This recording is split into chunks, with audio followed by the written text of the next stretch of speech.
special occasion, of course, for the Society this evening. And it's wonderful to see a terrific crowd here. So, we start the evening by asking the Record Secretary to read the minutes of the last inaugural meeting of the Society.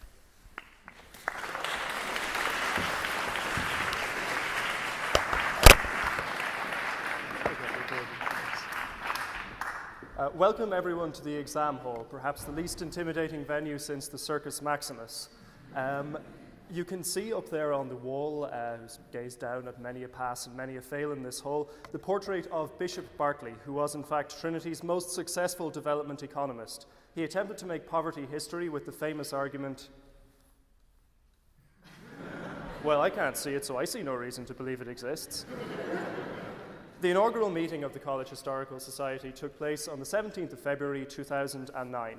The roots of the inaugural tradition go back to the earliest days of the Hist, when the Society used to welcome the winter solstice with an augural, sacrificing a number of oxen to the provost and examining the entrails of the librarian of the Phil.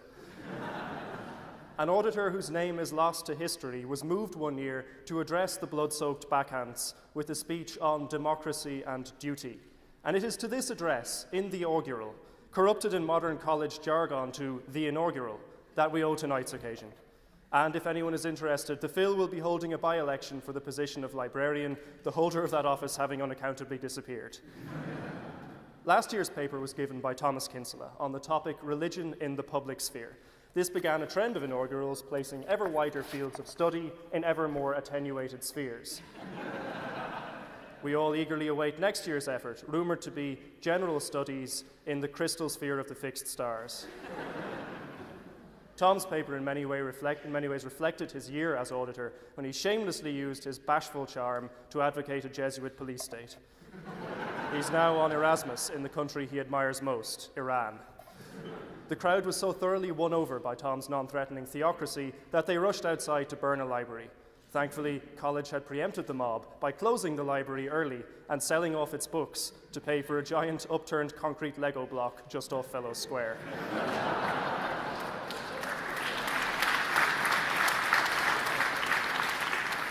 Yeah, what you gonna do about it? Despite being a student of computing, Tom had been unable to print off one of the middle pages of his speech and had to ad-lib it.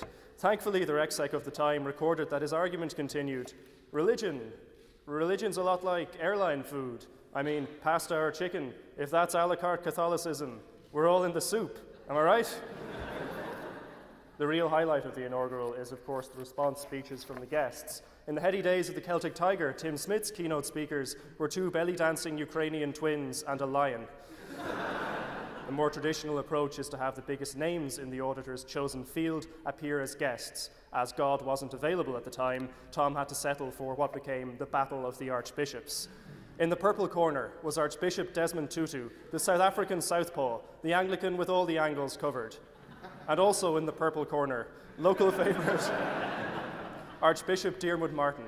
What had the Romans ever done for us? We were about to find out, in some detail. Archbishop Tutu lived up to Archbishop Martin's description of him as a man of laughter by slowly filling the hall with nitrous oxide and telling the one about the red priest and the blue priest on a desert island. They got marooned.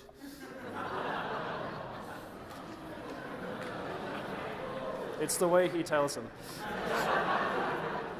Tom Arnold from Concern then managed to give a speech about charity that was as self-serving as a microwave dinner. As the token atheist of the evening, Senator Ivana Bacik told us that religion was to the private sphere as snow was to a snow globe, childish and fun on the inside, but toxic on the outside. Now, as a karmic reaction to last year's evening of grace and hope, we are spending tonight in the company of the dismal science. In the scheme of Hist events, economics tends to bring rigor, and unfortunately also mortis. There being no further business, the meeting adjourned.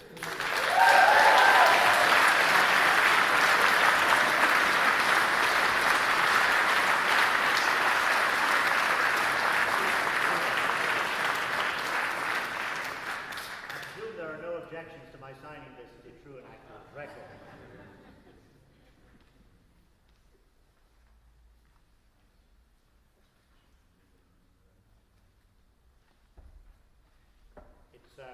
now my pleasure simply to announce some awards of the Society. The Society takes very seriously the rewarding of the members of the Society who make special contributions. So the outstanding contribution to a public business meeting by a maiden speaker, Mr. Chris Benedict.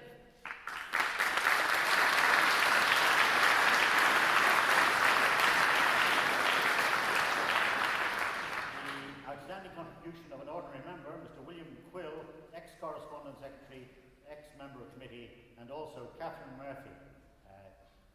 Both of them outstanding contributions as ordinary members.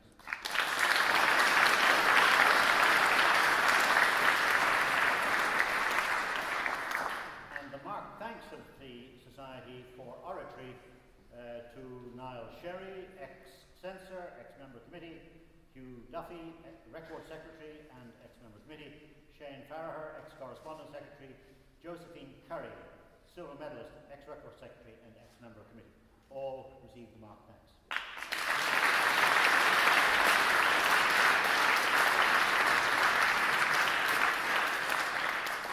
And now it is my very great pleasure to call on the Auditor, Mr. Jamie Walsh, to deliver his inaugural address, Economics in the Global Sphere.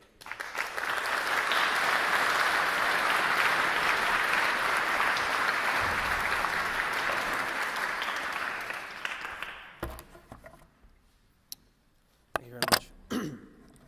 President, Vice Presidents, Vice Provosts, Ambassadors and other members of the Diplomatic Corps, members of the Oireachtas, distinguished guests, friends of the Hist, ladies and gentlemen of the College Historical Society, ladies and gentlemen. There's a tradition, 240 years old now, that the Auditor blow his own trumpet in his inaugural address. And as many of you will know, it is forbidden to break a tradition in the Hist. Since Thomas addressed you last, the Society has continued to build upon the strong foundations and successes of previous sessions. Through my committee, I have had the privilege of working with some of the most talented, intelligent, and hard-working people that I have ever met. Best of all, I have had the opportunity to see people fulfill their vision of what they believe the College Historical Society should be. A place for students to develop in confidence, a place to facilitate discourse on the issues of the day, a place to compete with the best debaters in the world, a place to engage with the important thinkers of our time, a place that for 240 years has given the essence to the Trinity experience. The Hist is now, for the first occasion in my time in university, the largest society in Trinity College Dublin, with 2,500 members, dozens of whom are active in its day-to-day running. Its events are routinely discussed in the national media and attended by hundreds of students. In competitive debating, we have firmly established ourselves as the premier debating society in Ireland, and last week, in conjunction with the Philosophical Society, hosted the largest debating intervarsity in our country's history. We continue to organise what has long been regarded as the premier maidens debating competition in Trinity, and along with the LNH and UCD, run the Denny Schools debating competition throughout the country. The 240th session has seen addresses by many notable figures, including the Chinese author of Wild Swans, Yung Chang, Joseph Stiglitz, the Nobel laureate and former chief economist of the World Bank, Senator David Norris, the man who for years has led the fight for gay rights in Ireland, Noam Chomsky, the revered public intellectual, Robert Fisk, the award-winning foreign correspondent from the London Independent, Catherine Zappone and Anne-Louise Gilligan, the courageous civil rights activists, and it has seen performances by Damien Rice, Vivian Long and Ardal O'Hanlon. Before I begin, I would like to issue some words of thanks. First and foremost, to the committee of the 240th session for their exceptional hard work and support throughout the year. To the President of the Society for always being available to help with any plans and investing so much time into student activity. To my family and friends from home in Bray, who for years have put up with my constant talk of the Hist and all its activities. To all the friends I have made in this society, who continue to provide it with a spirit that has attracted those with a passion for discussion for decades gone by. And finally, to Thomas, my predecessor, for giving me far more help than I ever could have expected. And now I turn to the topic of my inaugural address, Economics in the Global Sphere. 90 years ago, the great British economist John Maynard Keynes pondered the dire circumstances of the Great Depression. From the depths of despair around him in 1930, he wrote the economic possibilities of our grandchildren. At a time of duress and suffering, he envisioned the end of poverty in Britain and other industrialised countries in his grandchildren's day towards the end of the 20th century. Keynes emphasised the dramatic march of science and the ability of advances in technology to underpin enough continued growth to end the age-old economic problem of having enough to eat and enough income to meet other basic needs. Keynes was right, of course. Extreme poverty no longer exists in today's rich countries and is disappearing in most of the world's middle-income nations. These are the words of Professor Jeffrey Sachs in his book, The End of Poverty. They highlight the perspective which I seek to explore within the topic of economics in the global sphere. In this paper, I firstly intend to discuss the paradox of capitalism, how it is on the one hand one of the greatest drivers of human development, and on the other, a facilitator of poverty and damage to the environment. Specifically, I want to examine this economic problem in the context of the global sphere. I will argue that humanity has the capacity to overcome many of the shortcomings of capitalism, indeed that it has demonstrated this for years at a national level by using the instruments of a state. In order to solve the economic problems that exist in the global sphere, however, we need to rethink how we cooperate in our shared humanity. If we have a duty, as mankind, to end extreme poverty and halt climate change, and I believe that we do, then we must ask ourselves what that duty means in practical terms. Perhaps our failure to relieve the 1 billion people living on $1 a day from their extreme poverty, our failure to combat our failure to come to a global consensus on how to fight climate change is indicative, not of a lack of will, but of an outdated system of international governance. It has become increasingly apparent that for the global citizen, the cost of global anarchy is too great. Our mechanisms for international governance are systematically ineffective. There's a growing realization that the world is not merely the sum of autonomous nation-state economies, but that economics exists in the global sphere, and so do the benefits and responsibilities which that entails. In 1776, only a few years after this society was founded, Adam Smith published what is commonly regarded as the Bible of modern economics, an inquiry into the nature and causes of the wealth of nations. Having spent years lecturing in moral philosophy, travelling Europe and meeting public intellectuals, Smith dedicated 10 years of his life to making sense of the way people behave and operate in the world around him and how this knowledge could be used for the good of society. Although Adam Smith is not known to have used the word, the contribution of the wealth of nations to our understanding of what is now known as capitalism was groundbreaking. Smith showed both the usefulness and dynamism of the market economy, and in particular, why and how that dynamism worked. He famously said that it is not from the benevolence of the butcher, the brewer, or the baker that we expect our dinner, but rather from their regard to their own self-interest, showing that even when people act selfishly, the market can act to benefit the society as a whole. Indeed, the virtues of market capitalism are numerous. It creates a system in which human nature is harnessed to the good of society. It drives the growth of material wealth, and its price system ensures the supply and demand of goods are always tending towards equality, and it naturally responds to changes in society's demands. However, as much as Smith's writings highlighted the potential of capitalism to bring about good in society, he recognizes the vital role that the state played in its management. As the economist Amartya Sen wrote in the last year in the New York Review of Books, the most immediate failings of the market mechanism lie in the things that the market leaves undone. And the state has shown itself to be the most effective instrument in making up for these shortcomings. Firstly, the market fails to protect or produce goods that are public in nature, such as the environment. Collectively, we enjoy the benefits of clean air, rivers and seas, and collectively, we risk the potential catastrophic damage caused by man-made climate change. But it is as individuals that we face the responsibility to act in a responsible way, a respectful way. The problem of the market is that for public goods such as the environment, there is a disconnect between what you reap and what you sow. One example of this can be seen in Dublin during the early 1990s when people used coal for their fires. The culture of coal burning was causing smog and damaging the city's air quality. And although everybody wanted clean air, for the majority there was no reason to change their behaviour on an individual basis. In order to overcome this problem, the junior Minister for Environmental Protection at the time, Mary Harney, a former auditor of this society, introduced a ban on the sale of bituminous coal in Dublin. People very quickly became accustomed to the use of cleaner coal, eliminating the smog. This is a small example of the state's capacity to overcome the failure of the market in protecting the environment. As the market didn't provide the solution, the state stepped in. In terms of tackling climate change, the problem is clearly of immensely greater scale and complexity. Self-interested individuals, companies and countries operate in a system in which none have the incentive to take on the financial cost of reducing their carbon emissions alone. The nature of the damage in question, global and thus far gradual, seems to allow us to at best ignore and at worst reject individual responsibility. Struggling with internal economic problems such as unemployment and public finances, and reliant on the economic situation for growth to address them, which in turn depends on the use of energy, nation-states become preoccupied with their own immediate concerns which militate against the broader solutions. It is not that nation-state leaders care less about climate change. It is that the global political system within which they operate inhibits them from making decisions by not providing them with the supports and guarantees of international governance.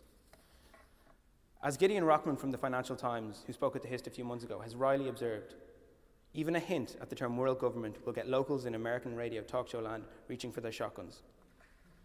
Their concerns for national sovereignty are of course legitimate, but whether they override the need for real global governance is an issue that needs to be debated seriously. One of the themes of this paper is that in order to have effective international governance, competencies for global institutions need to be introduced that are currently the preserve of the nation state.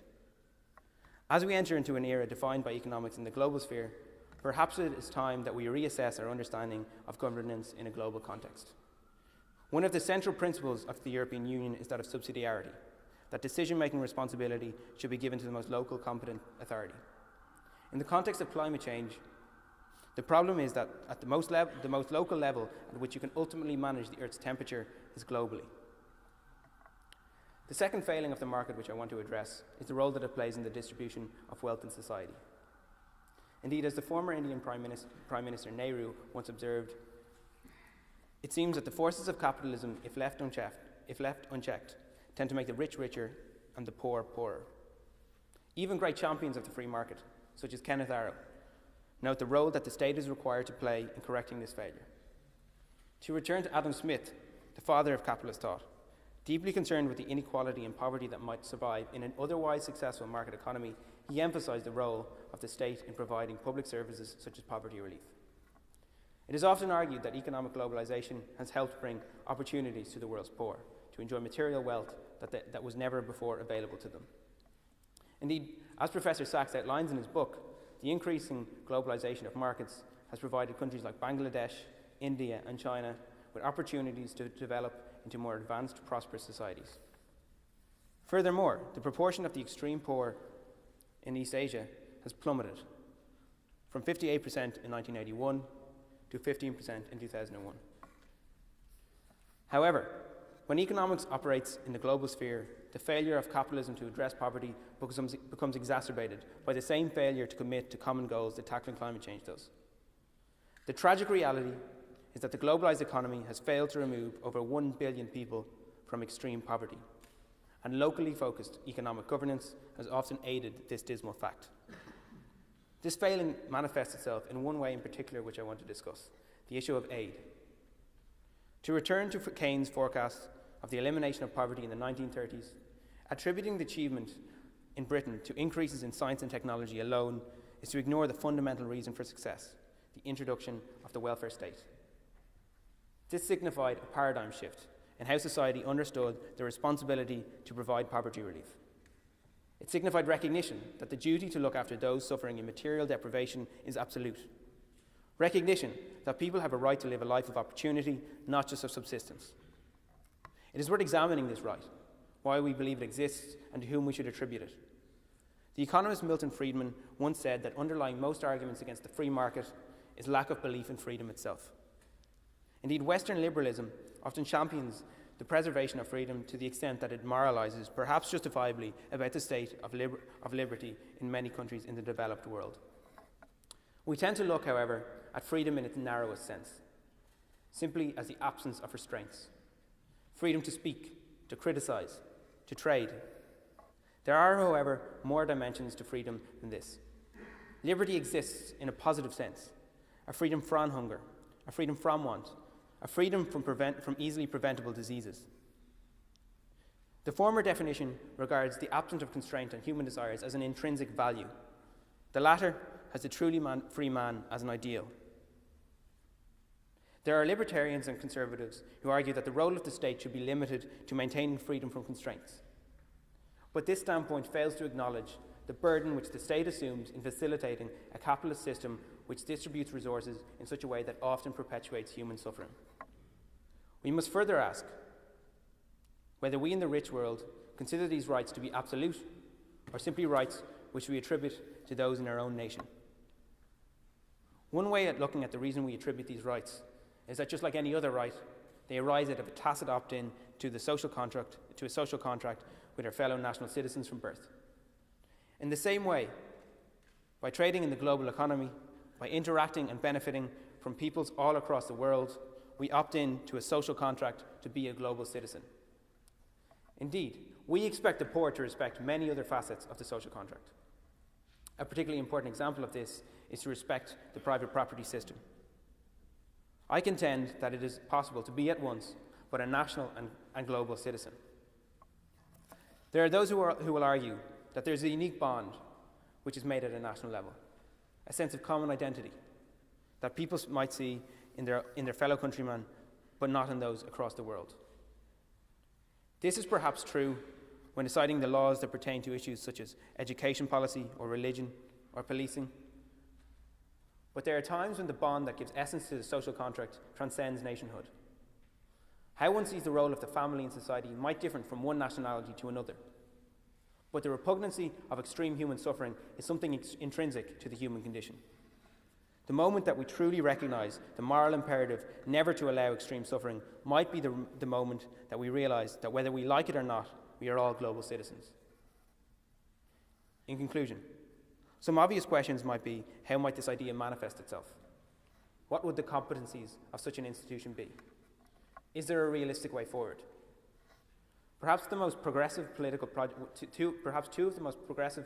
projects of the 20th century are the European Union and the United Nations, each providing unique tools to tackling the political and economic challenges of our time. I would argue that each institution offers a piece to the solution. The European Union has demonstrated that overcoming the rudiments of this challenge, the national acceptance of supranational governance, is possible. It has already set up a continental government for 27 countries and a Supreme Court, a currency, thousands of pages of law, and a large civil service. The United Nations, too, has shown that international institutions can exist on a global level, incorporating the views of a plurality of nations at once, developed and developing, Christian and Muslim, democratic and undemocratic. Similar to the European Union project, this process will be incremental, and a global union would abide by the principles of subsidiarity. Only problems requiring genuinely global solutions, such as climate change and extreme poverty, would be within its remit. In addition to a structural development fund provided for by mandatory financial contributions, the Union could fight other causes of extreme poverty. In terms of trade, rather than entrench a system in which existing economic inequalities are perpetuated to the detriment of all, as the WTO does, it could actually implement genuinely free trade throughout the world. In terms of fighting corruption, it could provide a higher authority to appeal to when the nation-state fails to guarantee individual liberty. In terms of justice, it could bring newfound solidarity and common focus in the fight against human trafficking. It is easy to say that which makes the EU work would prevent the UN from doing so, that European countries share a commonality that could never exist on a global level. However, when the forerunner to the European Union, the European Coal and Steel Community, was first proposed in 1950, perhaps the most immediate bond that Europeans shared was that they had spent 6 of the previous 11 years at war with each other. When considering the extremity of the global challenges we face, it is easy to become overwhelmed with the extent of change that is required in our thinking. To paraphrase Barack Obama in his famous New Hampshire speech, when we have faced down impossible odds, when we have been told that we are not ready, or that we shouldn't try, or that we can't, generations of people around the world have responded with a simple creed that sums up the spirit of humanity. belief in the possibility of transformational change. It was the call of workers who organised, women who reached the ballot, a president who chose the moon as our new frontier. Let us recognise the importance of belief in a vision for progress. I propose that with greater consciousness of our role as global citizens, and in the face of enormous challenges of extreme poverty and catastrophic global warming, that we too have the capacity to bring about change at a global level for the sake and preservation of our shared humanity. Thank you.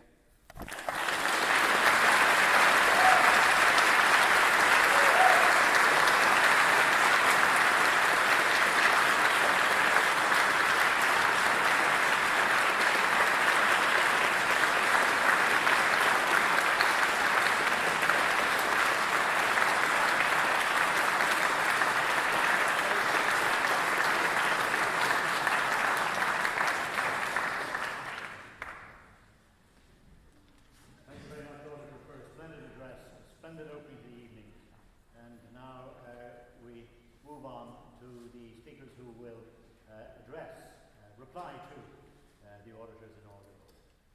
And it is a very great honour, of course, for us, first of all, to invite Jeffrey Sachs to speak to the address. He was a Harvard lifer, BA, MA, PhD, a full professor of economics at a very young age, becoming an economic advisor to many governments around the world, noted for something, as I recall, called shock treatment. He has a close association actually with college here. I remember many years ago he speaking with Mary Robinson at a seminar in the college, and he told the story of how he had had to rethink his economics on the basis of the experience that he had had, especially in developing countries. That really first world economic theory, as far as I understand, cannot be transferred lock, stock and barrel to either second world or third world economies. He moved to Columbia, becoming Professor of Sustainable Development, Director of the Earth Institute. He became Special Advisor to the United Nations Secretary General. He became Director of the United Nations Millennium Project, the Millennium Development Goals, and ran that from 2002 to 2006. He is a member of the International Advisory Councils of the Institute for International Integration Studies and the Trinity International Development Initiative here in Trinity, and received an honorary degree from the college in 2006. I think it's so well known, it's not really necessary to say, but it must be said. He is surely one of the most dedicated, most vigorous, most imaginative and hard-working advocates for the global economy and the special responsibilities we have for the developing countries. So it's my great pleasure, Dr. Sachs, to invite you to propose the motion that the thanks of the Society go to the Auditor for the sake.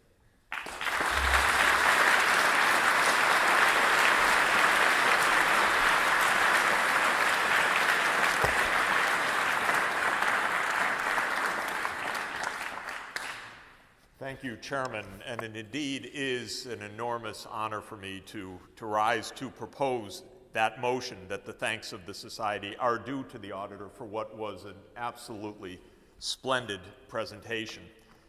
I'm delighted to be up here. I'm especially delighted since last time I was standing in this spot, it was all in Latin. This time I understand it, and I'm thrilled to be back in this wondrous hall and among many friends and many people whom I admire, and to be part this evening of the 240th session of the Hist, of the College Historical Society. Now, I know that is a great honor, but after hearing the recording secretary, I had just a moment of pause because I felt a little bit like Groucho Marx in his famous remark that he wouldn't want to join any club that would accept him. And I was wondering why I wanted to be here if this society would want to spend an evening with the dismal science. It did seem like a dismal choice, and indeed, given the chaos that we've had in the world economy, and I would say my profession did not acquit itself very well in recent years, the most accurate definition that I've heard of an economist recently is that an economist is a person who is put on the planet Earth to make astrologers look good. So I'm going to do my best to make astrologers look good this evening, and I hope add to the wonderful words that Jamie Walsh just offered, because he said many important things, and I would just like to highlight and add a bit to his important message. He reminded us that the first meetings of this society took place around 1776, when the Wealth of Nations launched the economics profession as we know it today.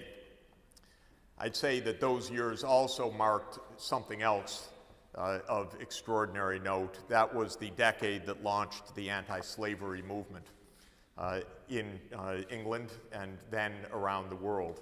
And it was in 1772 that slavery was outlawed first by the courts on English soil. And I think that that reminds us of something extraordinarily important, which is that each generation faces its challenge. Each generation faces its existential reality, which over time has posed numerous vital, fundamental challenges and puzzles. And the one that Jamie talked about tonight, I believe, is the one that especially you, the students, will face in your generation and in your time.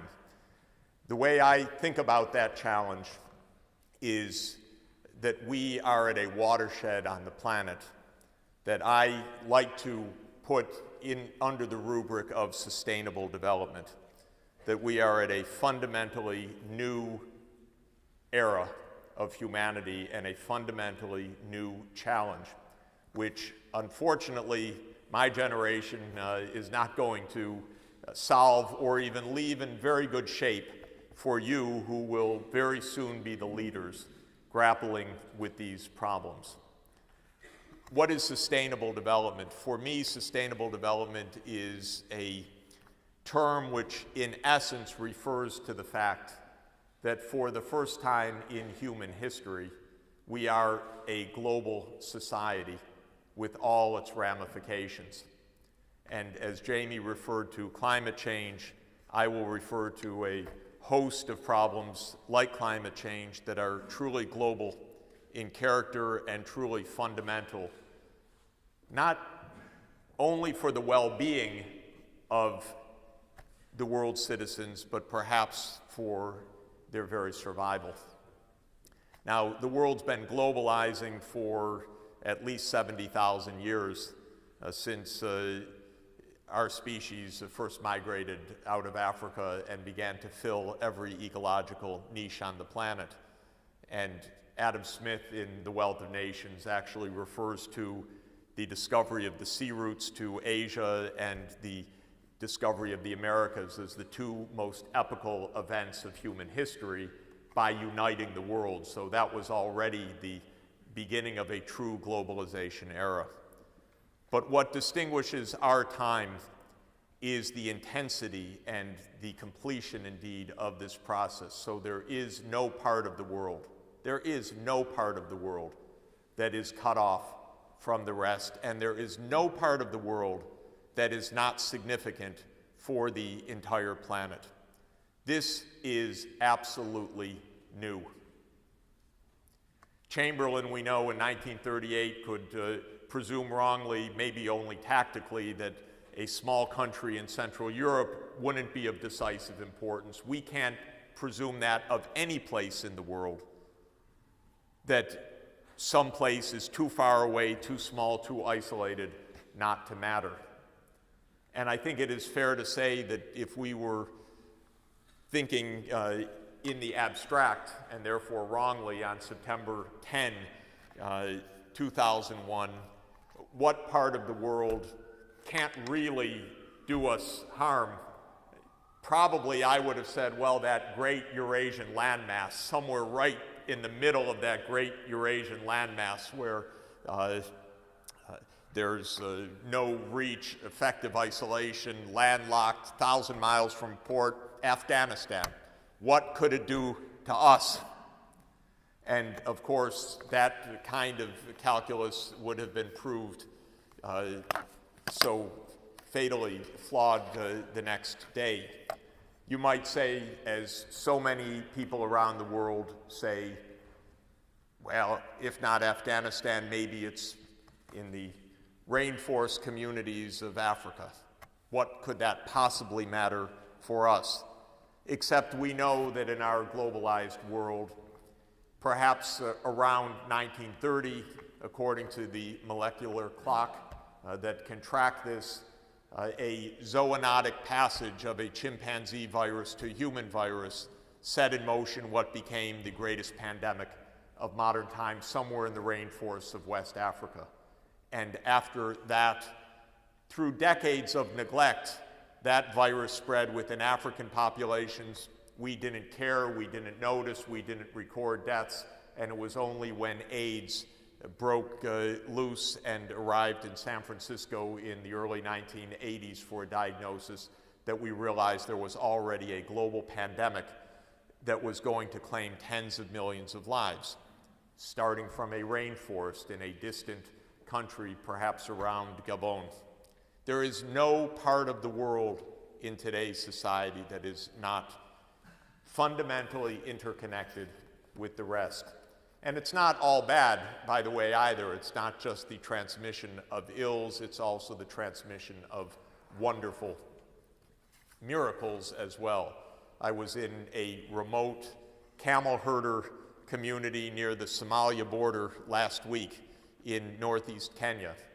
And sure enough, as is my wont, I was reading my BlackBerry messages, getting my emails, but I wasn't the only one because the shepherds out in the field had their cell phones, and they could talk to their children in boarding school, or they could talk to the market in Port Said.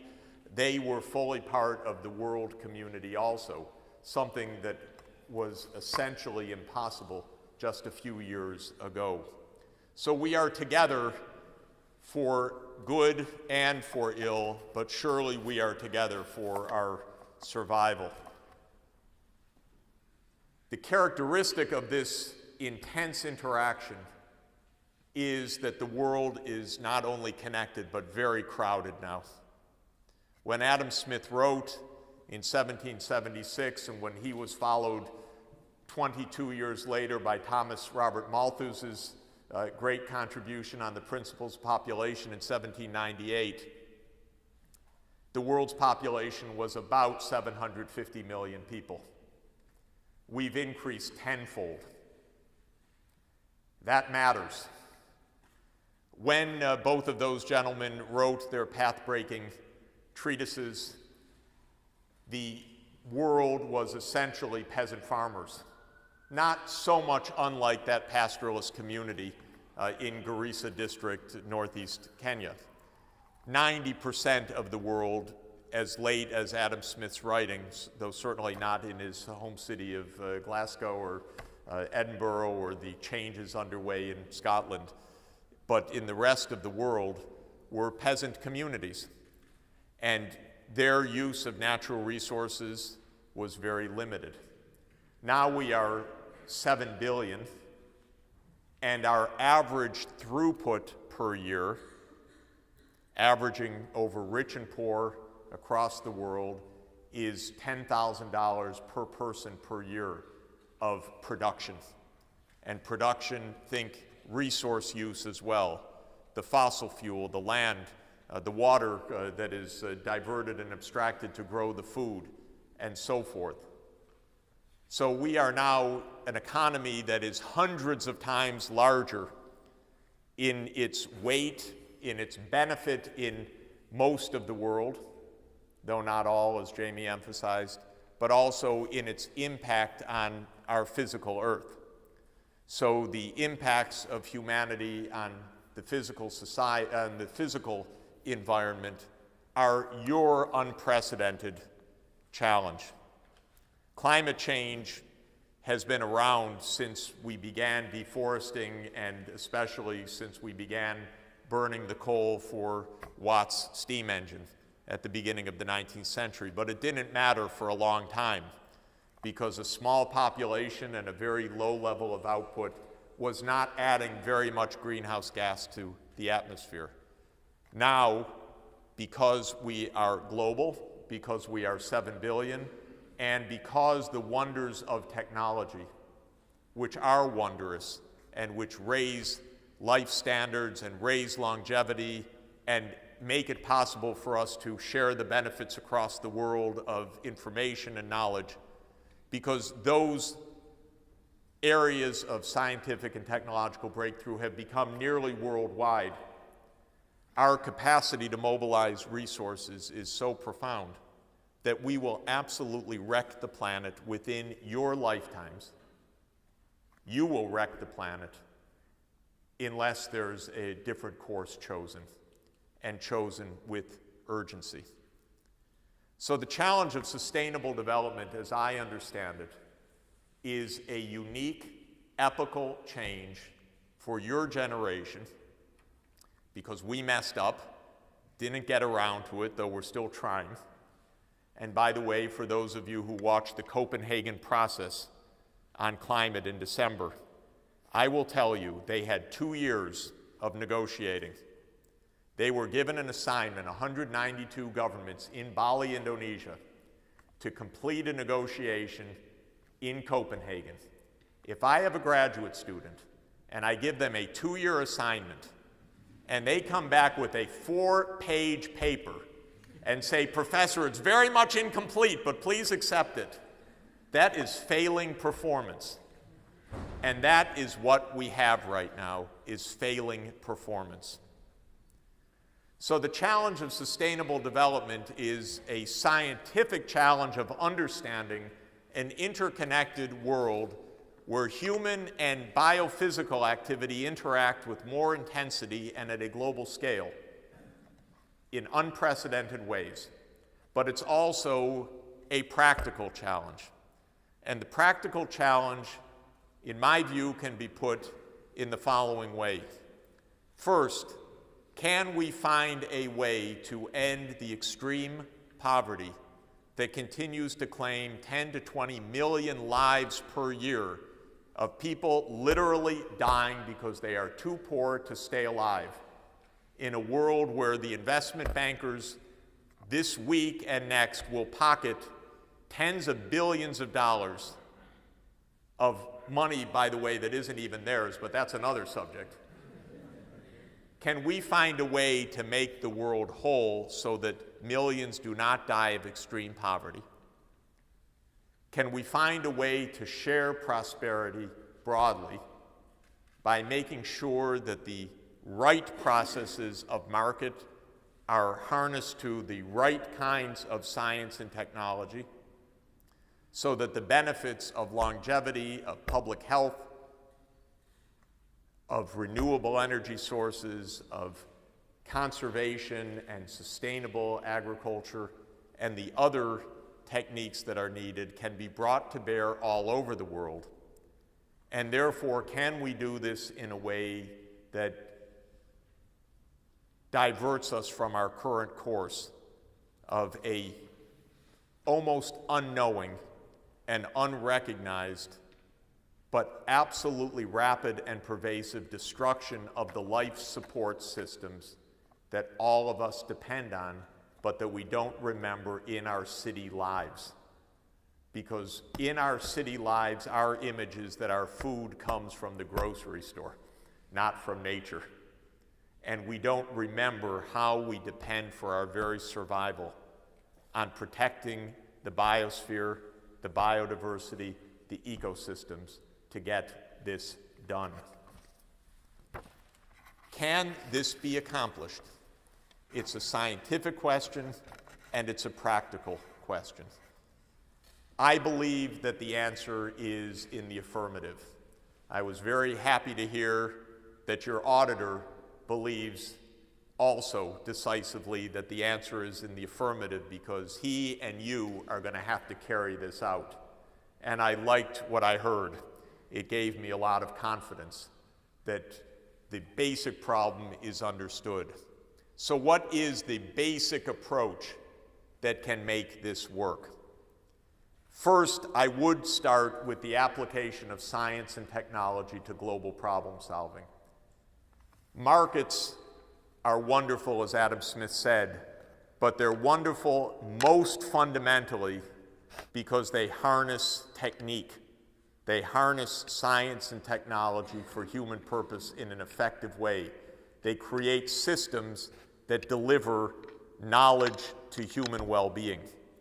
Without the steam engine and without the 1,001 breakthroughs since then and the information technologies, Adam Smith may have given praise to the markets, but we would not be in the beneficial situation of having an 80-year life expectancy and a living standard beyond imagining even to a generation ago that much of the world has today.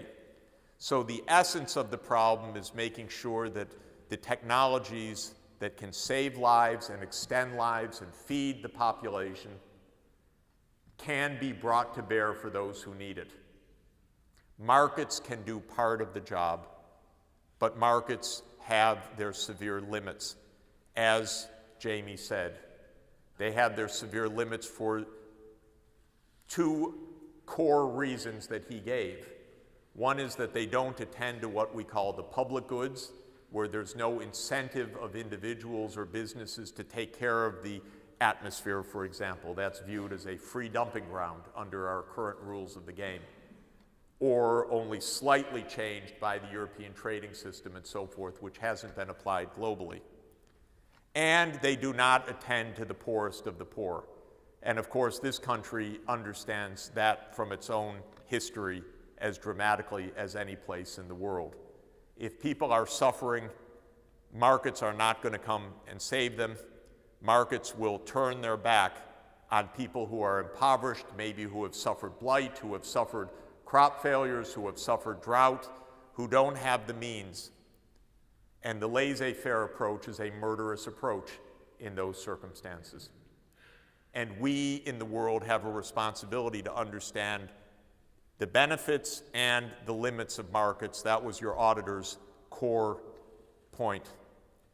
Now, in the sphere of eliminating poverty, let me emphasize briefly, we have the means now, even with imperfect existing technologies, to end extreme poverty in our time.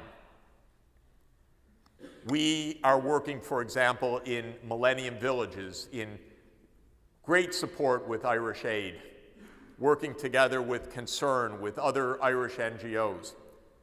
By applying modern agronomic processes and technologies, it's possible to double or triple the food output from one growing season to the next, to bring hunger to its knees so that a population can rise from its knees, not through handouts, but by enabling farmers to be as productive as they have the potential to be if they can avail the technologies. And this, I would add, for Haiti today in the unimaginable disaster that has befallen that country. 2/3 of the population live in the countryside, and our peasant farmers were not impacted directly by the earthquake, are now receiving an influx of population. We have to help that hungry, now earthquake-ravaged country to feed itself, and the time is short because the rains begin in 8 weeks. And I was discussing this today with your wonderful Minister of International Cooperation, Peter Power, who has done so much internationally to help lead the fight against hunger, and we will work together in future days to see whether something can be done urgently to bring the technology to bear. But let me say, from our experience in the Millennium Project and in the Millennium Villages, and through evidence that is far-flung around the world, whether it's health, hunger, water, there are the means to help people to become empowered, to lift themselves out of extreme poverty and get on their way. Now, if we utterly destroy their environment, that will no longer be true. But it still is true now if we help people in practical ways and then come to this second great challenge, and that is the challenge of environmental sustainability. Briefly, I want to offer one word to you because it's a word you should know and you should think about and then you should respect. And that is a term, the Anthropocene. It's a term invented by a Nobel laureate who was one of the three who discovered the ozone depletion effect. And he said, we've entered a new epoch of the Earth, a new geologic epoch. The geologists say we're in the Holocene, that's the post-Ice Age epoch. But Paul Crutzen says, no, we're in the Anthropocene, meaning the human-driven era. Because what he's saying is that human pressures on the environment dominate the natural cycles, whether it's carbon, whether it's water, whether it's nitrogen, whether it's habitat destruction, whether it's invasive species, whether it's zoonotic diseases like AIDS or H1N1 or SARS. It's us now. It's our pressures on the environment which are having the biggest effects on the planet. We need to understand it. Just like at the nick of time, he helped us understand ozone depletion, which no one had ever heard of before until great atmospheric scientists came along. We need to understand that climate change is real and upon us and happening, that biodiversity destruction is happening now, that the poor places in the drylands where I'm working, from Ethiopia, the Kenya border with Somalia, Eritrea, Mali, Senegal, Yemen, up to Afghanistan. We're in war zone in all of those places, and we've got it wrong because that's a war of hunger and water stress, not a war that armies can solve. And yet, rather than helping people to feed themselves, we're sending drone missiles right now because we've put the wrong categories in places that are already reeling under environmental catastrophe. So the drylands is the front edge of what will happen in the world unless you head it off. Now, I'm not giving up, so I'm going to try to help you. But I'm telling you, it's you that's going to have to do this because we're not going to get around to doing this in time in our period in somehow what we call responsibility. It's going to be you as leaders coming soon. Again, the technologies either exist or are on the horizon if we work to develop them. Renewable energy sources, microdosing of fertilizer to reduce the nitrogen load, high-yield crops that can feed the planet without destroying the environment, and dietary changes that would help us to protect the environment as well as protecting our own lives. The irony of all of this, my fate in my work for 25 years, the paradox that I feel more than anything is that when you add up the costs, and I mean literally the costs of the seeds, the fertilizer, the application, the training, and so forth, even adding up the costs of climate change, we're talking about certainly under 2% of the income of the rich world, and arguably 1% or less. And we say we can't afford it, and that it's too hard to do, and that our budget squeeze, and this and that, and whether it's good times or bad times, whether it's today's crisis or the boom that preceded it, we can't seem to find our way to mobilize that modest amount of resources for our own survival. This is not going to break the bank. We break the bank by our greed, not by our attention to problem solving. And that really is the key on the economic side. Now, finally, science and technology, money, markets can take us only part of the way, because the last, perhaps the most crucial step is ethics and values.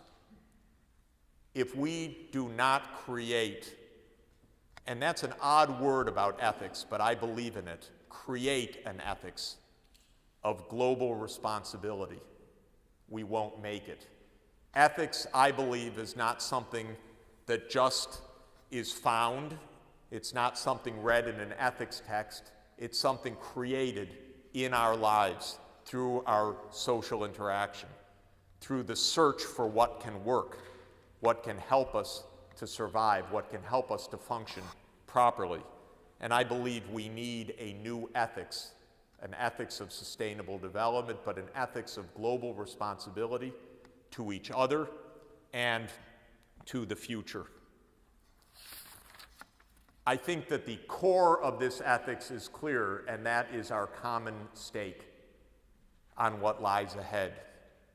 And I believe that this has never been put more beautifully than in the words of my favorite Irish American, one of the greatest leaders of modern history, John Kennedy, who gave what I regard as the greatest speech of an American president in modern history, a speech called his peace speech, a commencement address at a university, fittingly, American University, in June 1963. Go home and listen to it on the internet. Okay? June 1963, commencement address at American University. It's wondrous, it's unbelievable. He was telling Americans we can find a way to peace with our bitter enemy, which at the time was the Soviet Union. And he said we can do it because we're all in this together. And in that speech, he epitomized what I believe is our fate and your challenge. He said, "So let us not be blind to our differences, but let us also direct attention to our common interests and to the means by which those differences can be resolved. And if we cannot end now our differences, at least let us help make the world safe for diversity. For in the final analysis, our most basic common link is that we all inhabit this planet. We all breathe the same air, we all cherish our children's futures, and we are all mortal." Thank you very much.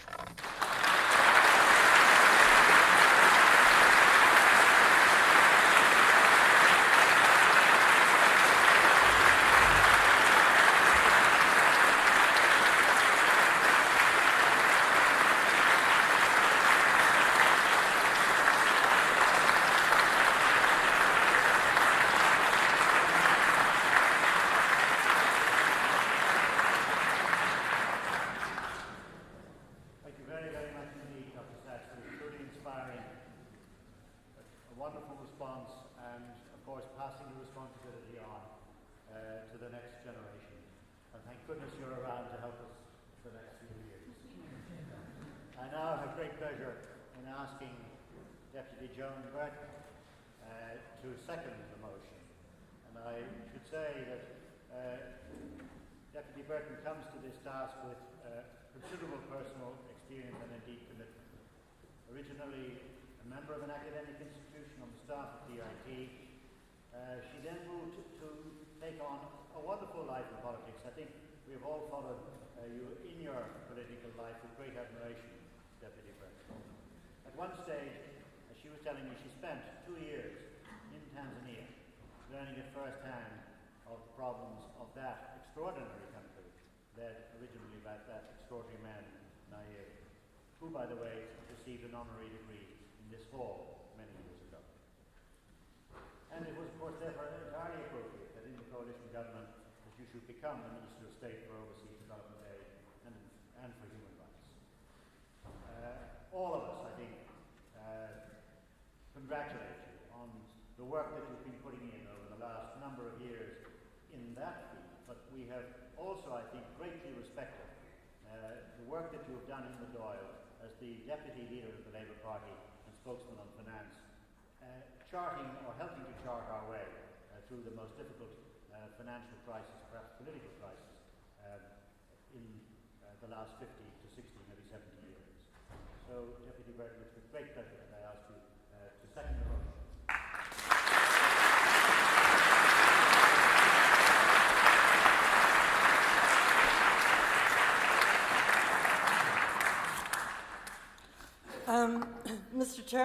ladies and gentlemen. First of all, I want to congratulate Jamie on his inaugural address.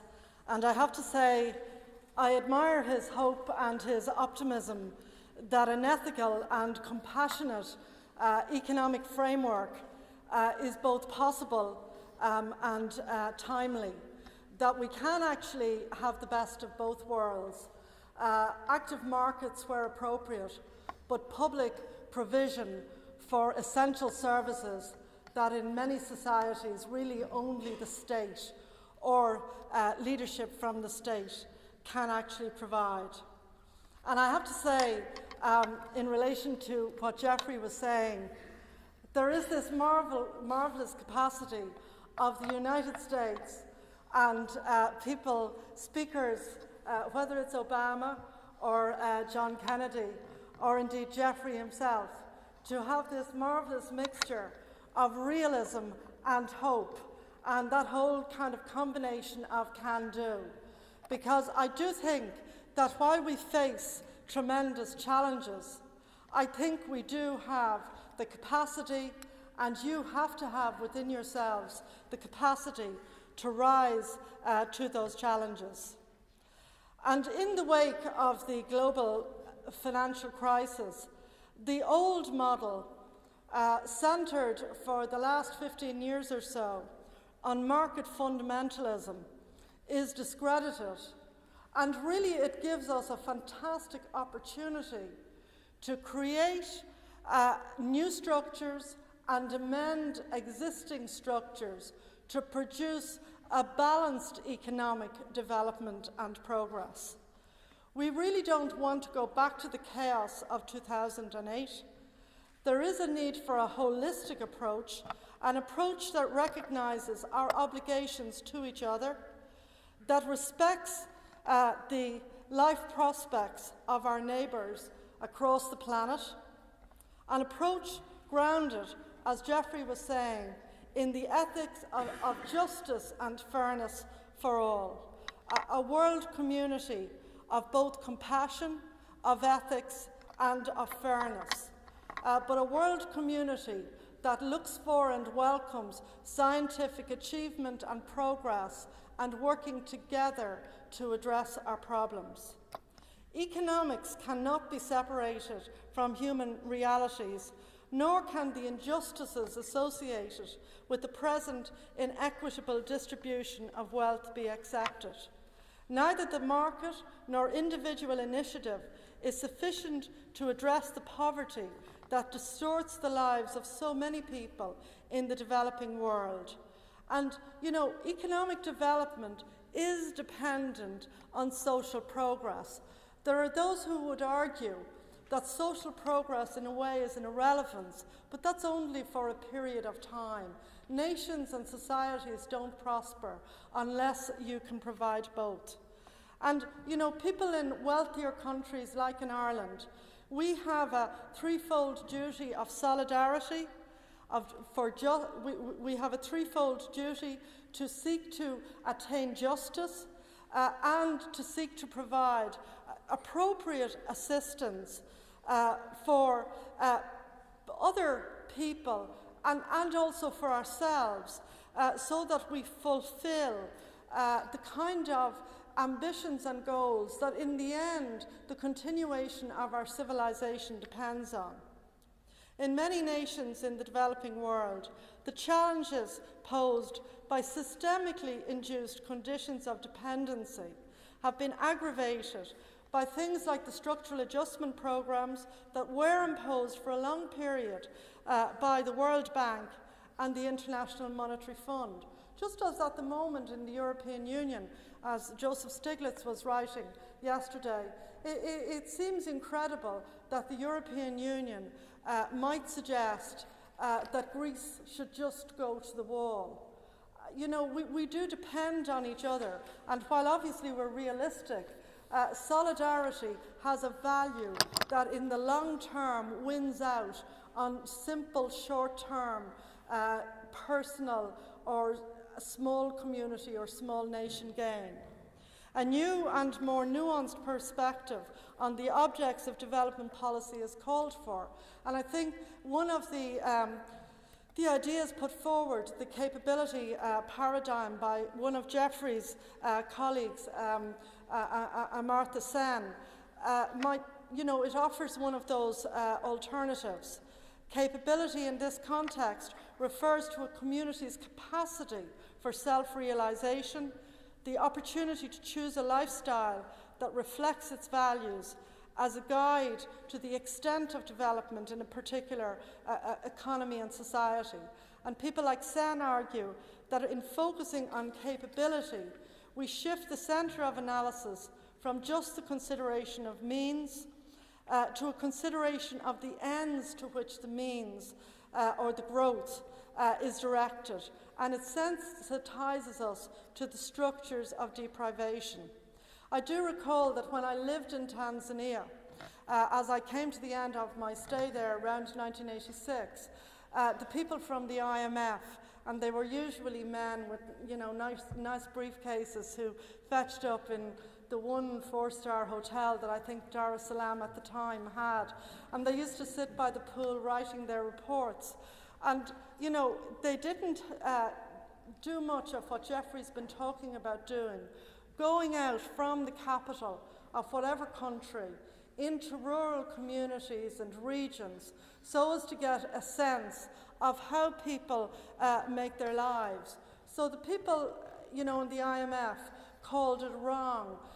They thought that things like free and universal primary education was something that countries in financial distress just couldn't afford. So the consequence of that, particularly in a traditional society, was that often when families had to make a choice, if they had 3, 5 children, about how many children to educate, the people who got left behind were the girl children. And, in turn, the consequences of that in areas like Africa, where, in Swahili, the saying goes that women hold up the earth and the sky. Women are responsible for fire and for water. Women are responsible for sustaining life. To deprive so many women of a capacity to participate in development is, in fact, to really limit the capacity of a society to develop. So I think we need to think, in a holistic way, not just about our own country, but about our impact in the broader world and our responsibilities to the broader world. Ending poverty is both a realistic goal, a necessary goal, as well as an ethical and a noble goal, as Jamie was putting forward in his paper. And, when you see what's happened recently in terms of the disaster in Haiti, the scale of that disaster is so enormous, and yet the response from people worldwide has been genuine and generous. But for the world, you need capacity and capability that can respond to that level of disaster. I recall my time as development minister when I spent a lot of time in Rwanda after the genocide. And, one was chairing meetings of maybe 30 or 40 UN organizations, multilateral organizations, aid organizations, all looking for some part of the action. And in a way, looking at Haiti now, hopefully we have learned from previous disasters, like Rwanda, like the tsunami, how to bring really only armies have the kind of capacity that's needed in the immediate aftermath of what's happened in Haiti. But how to then work to, having relieved immediate need, how to work to try to help rebuild the country. And what we have to do is stay the course. I mean, in Ireland or in any other country, if we build a school or a hospital, we usually know it's for 50 years, it's for 30 years, it's for 100 years. So why should we allow ourselves to suffer from fatigue or to suffer from interest because a project that we take an interest in doesn't show some magnificent result within a 5-year cycle. I think we really have to, both in terms of working to protect the environment, but particularly in working to try and help with development in different parts of Africa. We really have to have as a motto that we stay the course, we stay for long term, and we do build up partnerships with people where we respect them and they respect us, and you build and develop a community of cooperation and respect. Certainly, I think some of the people in terms of social democracy after the Second World War in Europe, like Billy Brandt and Olof Palme, I sometimes wonder what would they say about modern development, because at the end of the day, theirs was a profoundly democratic impulse, and Dr. McConnell, David referred to Julius Nyerere, the first president of Tanzania. He used to always say that capitalism and extreme capitalism was a kind of man-eat-man society. And you know, that's not what we want in terms of the future of the world. Markets have their place, but regulation of markets also has an important place. And bear in mind as well that, and I saw recently that Wall Street 2, the film about Gordon Gekko and Greed is Good, people might remember it with, well, most of you probably wouldn't remember it, with Michael Douglas in the 1980s. There's a second version being made where Michael Douglas makes a comeback. And he's just got out after 20 years in jail for financial crimes. Unlikely to happen in this country, but it does happen in America. But, you know, the financial markets, the bankers, the hedge fund traders, the people who did become masters of the universe for a period of time, and then like Icarus, they flew too close to the sun. When they fell back to earth, who did they rely on? They relied on us. They relied on ordinary taxpayers right around the world. And we should not lose confidence that, brilliant and all as they are, they have a responsibility to us to repay. They have a responsibility to change behaviour. If they have inventive ways of doing things better, fine, but there is a social interest in what they do. And, you know, one of the things that has to be addressed in terms of better global governance, it's not just about putting manners on extreme bankers and extreme market fundamentalists, but you have to bear in mind there's a lot of multinational companies who do extraordinarily well out of trading with the third world, out of using natural resources from the third world. And one of the features of modern globalization is that with incredible global capacities, financial networks, global accounting firms, it's possible for a lot of those countries, for a lot of those companies, multinational companies, to make almost no tax contribution to the countries that they use resources from and make fantastic profits from. And I think one of the things in a more regulated global environment we are going to have to look for is a system of tax justice on a global scale.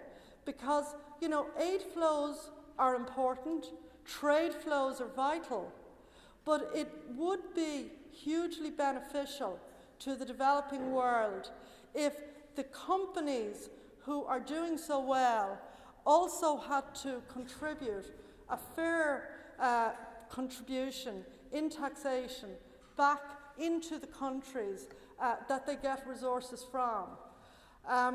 We also have proposals at the moment for a kind of a modified Tobin tax on financial transactions. It might depress the market a little bit, but after what we've just been through, I think it would be highly desirable. And again, I think somebody like Jeffrey would be able to tell us that the contribution that that could make in terms of initiatives around the environment on a global basis, and in terms of, say, specific targets, whether it was in relation to agriculture or in relation to easily preventable diseases like malaria. 2 to 3 million children a year die because of malaria. I mean, a fraction of the resources that are devoted to other areas of research might help us to provide a vaccine or to provide easily accessible treatment against malaria. So I think that these are some of the challenges that we face. As I was coming here tonight, I was thinking that this year is the 20th anniversary of Nelson Mandela coming out of jail. And I think that that, a bit like 9/11, was one of those heart-stopping moments. I think there's probably a lot of people in the audience who can remember that day and the images on television of him walking free after 25 years. So, good things are possible in the world. New leaders, maybe some of the people here, come forward and they show us the possibility of the world in a new way. And that's why I admire the optimism of Jamie's paper, that this is possible. In relation to Ireland, we are in 2010, so we are in the decade that will see the anniversary, the 100th anniversary of 1916. And if we were to go back to 100 years ago, to the people maybe who sat in this hall 100 years ago, and not everybody in Trinity at the time was in favour of Irish nationalism, but Trinity went on to become one of the outstanding institutions of the new Irish nation. So just because we're in a difficult time and the challenges are there, it doesn't mean that you won't come up with ways and means of addressing the challenges. The English novelist of that time, E.M. Forster, had a motto and forward to one of his books called Only Connect. Only connect the personal to the community. Only connect the community to the nation. Only connect the nation to the wider world. I think that's the challenge that you face. And I think that it is a challenge that in Ireland we have to be very confident about facing. On a micro-environmental level in Ireland, we're now left with a legacy of our boom of, depending on whose figures you believe, somewhere between 140 and 300,000 excess houses that we really have nobody to live in them and there's nobody to buy them. But more importantly, because of all that excessive building, we've to face our own challenges about water resources in the Dublin region. A lot of people over Christmas living in some of the tonier parts of Dublin, including parts of Sandymount, Rathmines, Rathgar, they had no water. In some cases for 10 days or 2 weeks. In parts of Cabra, people have had no water for up to 4 weeks. Now, when I lived in Dar es Salaam, routinely, we'd no water for 8 or 9 weeks. And I have to say, I was really shocked at not having water in Dublin.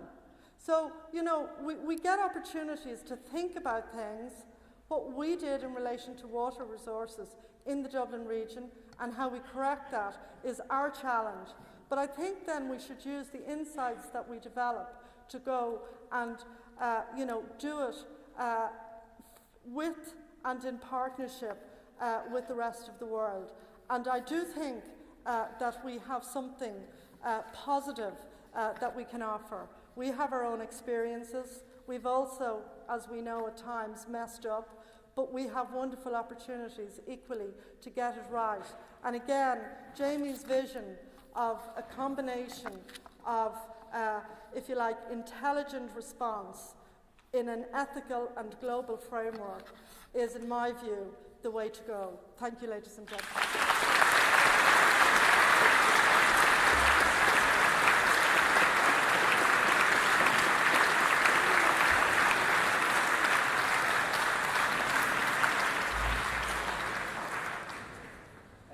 much, Deputy President. So you have heard the motion that the College Historical Society that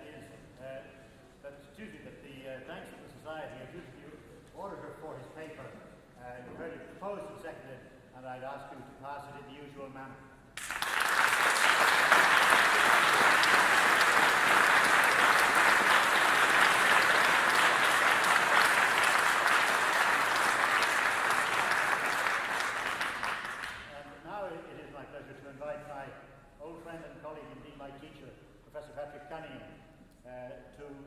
Propose the second motion of the evening. A graduate of UCD, PhD from Cornell in quantitative genetics, and we've heard some very interesting references to science by Jeffrey Sachs and the Auditor, and you can be assured that Professor Cunningham is in a position to develop this. I'm not sure to what extent he will, but he certainly is in a very, very strong position to do so. One of Ireland's leading scientists, Boyle medalist, formerly president of the World Association of Animal Production. I sometimes think that Professor Cunningham was the man who changed the colour of the national cow herd, because that's actually what he did. By introducing policies back in the 1960s, he introduced a revolutionary program of cattle breeding, which led to a massive increase in the value of the Irish cattle herd, and in that process they changed to black and white cattle. President of the World Association of Animal Production, as I have said, Boyle medalist, at one stage head of the Animal Production and Health Division of the FAO, appointed by Commissioner Busquin to be a member of the expert group on the life sciences reporting to the European Commission, and presently the Chief Scientific Advisor to the Government. And he is also Professor of Animal Genetics at Trinity. Professor Cunningham, it's my pleasure to ask you to propose the second motion.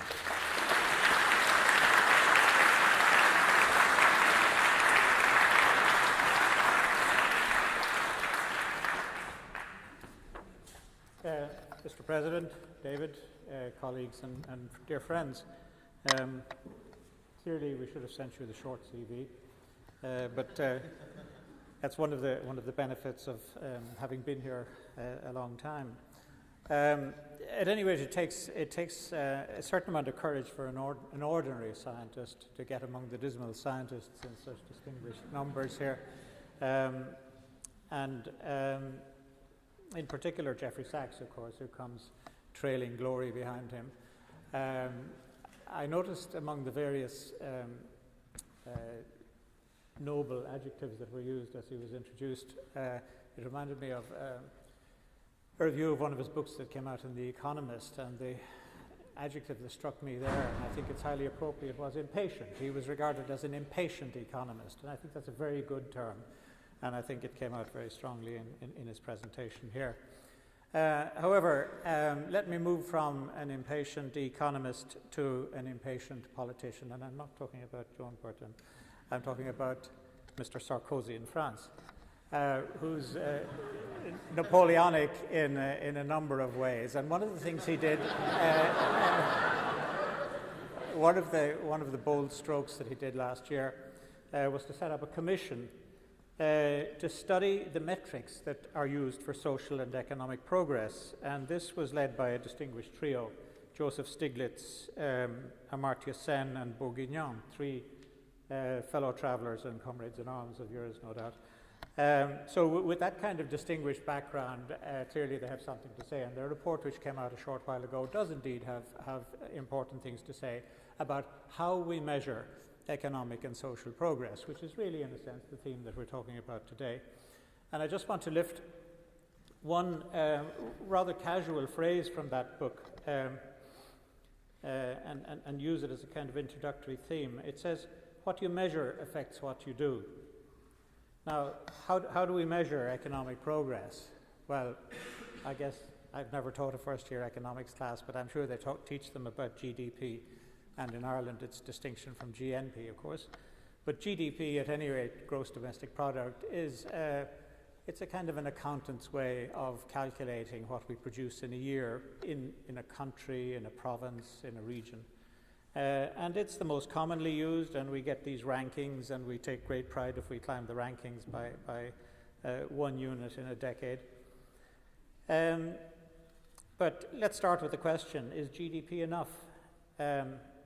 I think some of our speakers have clearly implied, if not stated explicitly, that it's not, that GDP is just the starting point. The obvious deficiencies are, of course, that it ignores a great deal of value in society. It ignores, first of all, wealth that isn't, economic activity like child rearing and so on, looking after people, caring for each other, that have great value in society but are just not captured by this. It also counts negatives as positives sometimes. For example, the pillaging of a rainforest can be counted as an addition to GNP. So you think you're getting richer, but in fact you're destroying your environment, so you're getting poorer. It, of course, ignores wealth inequality in society. In a sense, it has, in some ways, little to do with the happiness of a lot of people in society. And perversely, it accounts as a positive some of the things that are the most grossly negative things in our society, which is the huge expenditure that we have on weapons of mass destruction, for instance, all around the world, vastly exceeding the amounts that we spend in many countries on proper social purposes. So let's say GDP is not enough. So if we don't like GDP, where do we go? Well, the most respectable, I suppose, or at least the most widely used of the other indices of economic and social progress is the Human Development Index. Again, a UN-based one, which has been around for, I guess, nearly 2 decades now. And it really has 3 components. It has life expectancy, so at least that's something about physical well-being of people. It has a measure of knowledge and education in society, which, of course, is an enabler of our ability in society to enjoy life and to be effective. And finally, of course, it has this measure that I've just condemned, the GDP, which is, of course, an indirect measure of actual wealth in some form produced in society. And it combines these, and it produces the Human Development Index. And I looked at the most recent issue of the Human Development Index, and somewhat to my surprise, I find Ireland is 5th. We're in very respectable territory. We're up among our Scandinavian friends and Australia and Canada, I think. So by that criterion, at least, and some of its components were there. But if you move beyond that and ask what else is there, there's a whole plethora of them, in fact, some very sectoral and very narrowly focused. But there's one that was noted by John Gribben in the Irish Times about a week or 2 ago, called the Happiness Index. I don't know if any of you have read that. And interestingly, that one attempts to measure all of the things that give people satisfaction in life. And who comes out at the top of that? Costa Rica, a country in Central America that has a GDP per head of $9,500 as against our $45,000. So it's about a 5th as rich as we are. But they get great credit for the fact that they protect their environment very well. They have great equality in society. And most of all, they abolished their army a generation ago. They don't spend very much on crazy things like defense against enemies that you invent sometimes. So with those kind of other metrics, I think we can say that there are better ways of measuring economic progress, whether it's in a country like our own that's very fortunately placed in history and geography, or countries that are less well placed and that are further down the tree, like our friends in Africa. So I think we have to regard GDP as just an enabler. It's a measure, in a sense, of productivity by a certain set of measures in society, but it's only an enabler of these other ones, which are in many ways the more important ones. And I like to use the word civility. I think the objective of all of this economic progress is that we can progress in civility in society, which is respect for each other, care for each other, equality of a certain degree in society. You'll never have perfect equality. And civility in its broadest sense, but it's broadly a kind of a more specific form of courtesy, mutual courtesy. Now, you can't buy that but you can create it. And one of the enablers is, of course, to increase our GDP. I presume there are economists who are, in fact, tracking the relationships between these, because I don't know the theory of this very well, but I can well imagine that if your GDP gets too high, you perhaps go into reverse on things like civility, and perhaps there are cases where that's the case. At any rate, one of the other difficulties with all of these measures is that they're kind of snapshots in time. They're still pictures of a moving object. The GDP, for example, is simply a one-year measure of what happened in a particular society, whereas we know that time isn't static and it moves on. So what other broad measures? Well, reference by both Jamie and Jeffrey were made to the founding father of all this, Adam Smith, who talked about the wealth of nations. And his book is a very big one, and I must admit I never managed to read it, but I have read an improvement on it by P.J. O'Rourke, which was published a few years ago. And he's a sort of whimsical journalist who has a wonderful take on this, and it's much more readable, and I think it should be a required reading in first-year economics, and perhaps tackle Adam in the original later in life. But at any rate,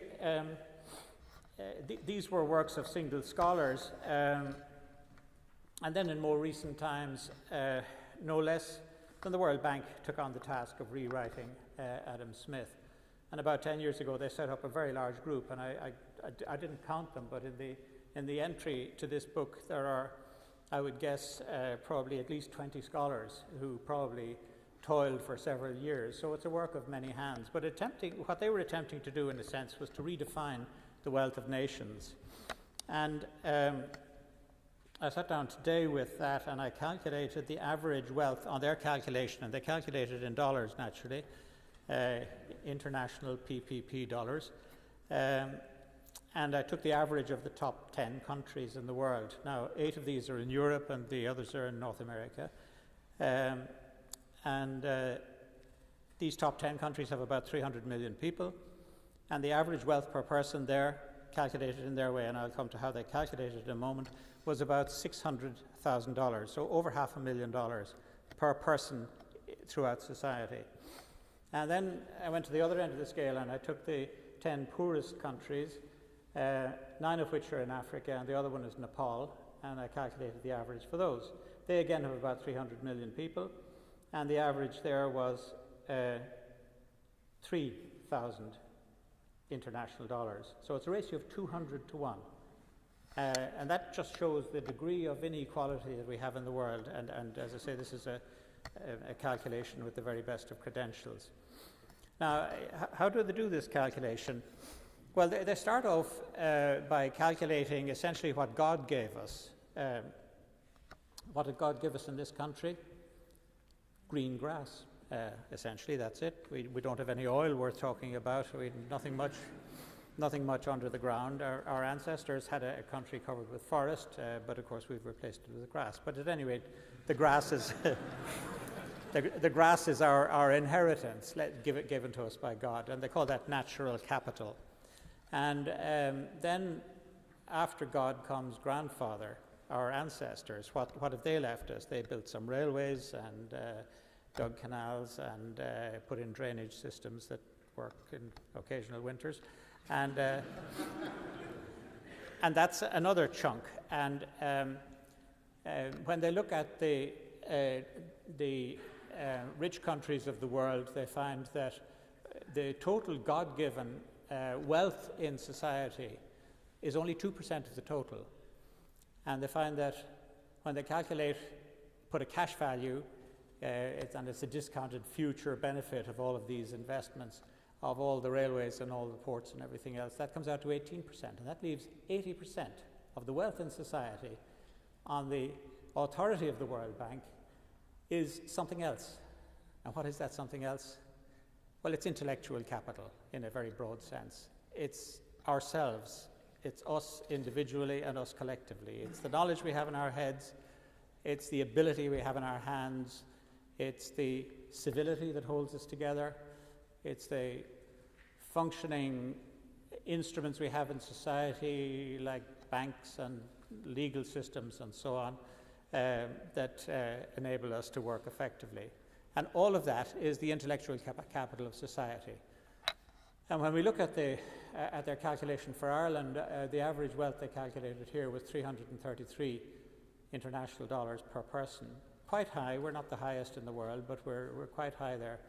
And in our case, they reckoned that 3% of our wealth was in the green grass, and that 14% was inherited from our grandparents, because we had less investment by previous generations in this country than elsewhere, leaving us with 83% walking around, you and me, in other words. So that's the intellectual capital. And really, if we're to look for a measure then of broad objectives of economic development and all that goes with it, it really has to be to build wealth in society. But the point of this analysis says to me that the place where you build that is in the intellectual capital in society. You can't increase what God put there, and you can't increase what your parents put there and previous generations, but you can increase the competence and the knowledge and the collective ability of society to live well and to live in civility with each other. So mention of grandfather then brings me closer to home, because I noted recently that my own grandfather, also called Patrick Cunningham, was born on a 30-acre farm in County Monaghan in 1857, just 10 years after the famine. And it set me thinking, where does Ireland fall today, and where did Ireland fall, let's say then, on this scale? I mean, if we were to take the Ireland of those days, in which we lost a quarter of our population, either through death, premature death, or through migration, emigration, and all the poverty that went with that, where would they fall today? Probably somewhere in Africa, round about Nigeria perhaps. So that's where we were a couple of generations ago. And as I say, my grandfather was born in that year, so it's not too many generations ago. And I like to think of us as a kind of tectonic plate that's moving in the world. We've sort of moved north since then. We've, in our vital statistics, our economic and social statistics, we've moved north to where we're near the top of the tree in this Human Development Index.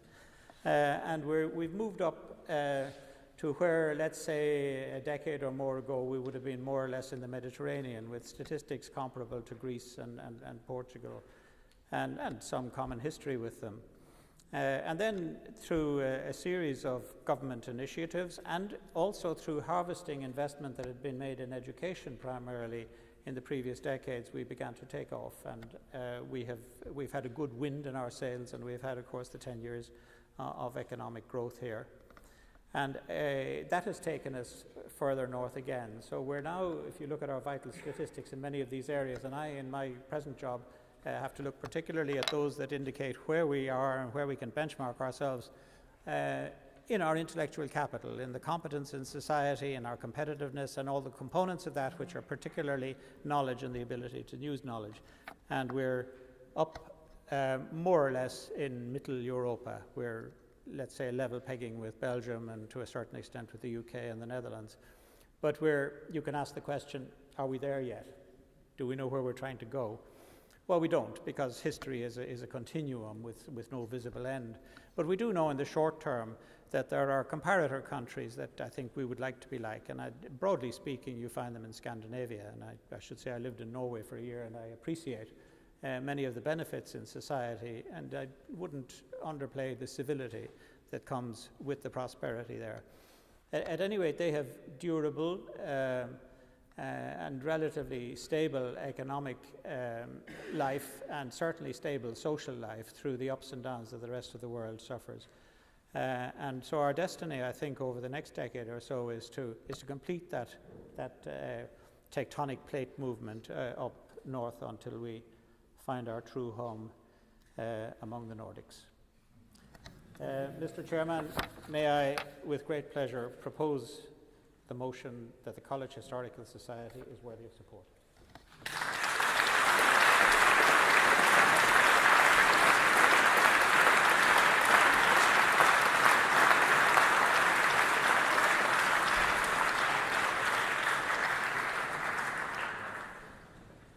Now it is my pleasure to invite Senator Shane Ross, who's Vice honorary member of the College Historical Society to second that motion.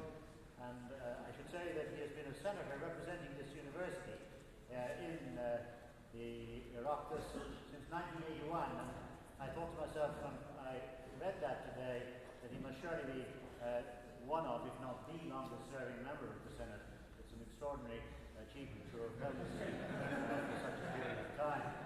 And I just wanted to say that I remember with tremendous respect the vigour with which he, over the years, has taken on sometimes pretty unpopular stances. And I'm not sure that many people here will remember those awful periods during the 1980s when the fabric of this whole country was threatened by the troubles in the north of Ireland. And I remember, Senator Ross, the way in which you were so outspoken and clear in your criticism of those people who chose to use unconstitutional means to disrupt our country. In more recent times, of course, you've been a strong spokesman on behalf of the small shareholders, and you have taken on, in more recent times, the banks, and you're the author of an extraordinarily successful book, which I recommend to everybody, The Bankers, How the Banks Brought Ireland to its knees. You really have contributed enormously to the Oireachtas over these last now, heading up towards 30 years. And it's a pleasure to ask you to second the motion.